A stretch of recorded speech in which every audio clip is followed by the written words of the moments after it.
Comissão GES o Ministro da Educação explica quando o problema a Escola Rainha da Paz, nebe horas nem processo de aprendizagem parado ela.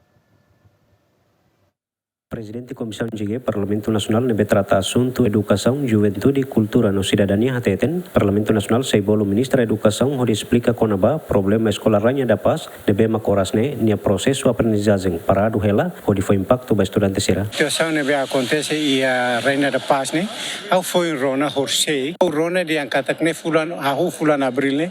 escola ne takala alun sira labele tama ba processo da aprendizagem. Nebe problema rai e haurona musia problema orçamento.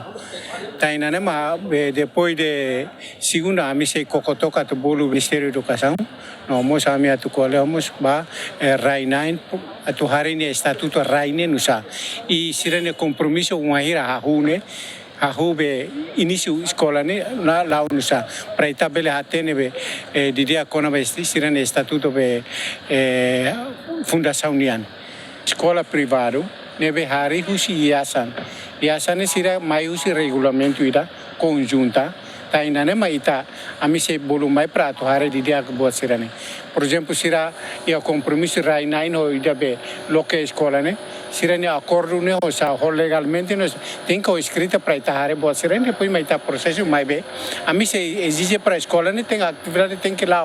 depois de janeiro mai ma kita bele resolve problema mas atividade aprendizagem ne tem que lá é uma horse que ami qualidade da kona para segunda ami bele acelera para tu bolu mai para obriga a aprendizagem tem que lá. Horas ne dadang prosesso aprendizagem e Escola Rainha da Paz parado ela, também problema disputa rai entre fundador escola ho rai 9. Nune comissão gigemos sei bolo fundador escola no 9 barai, ho di qualia ho parte rua, nune bele soluciona problema ne, atula bele foi impacto ba processo aprendizagem. Mateus Romário, Romalo Neves, GMN.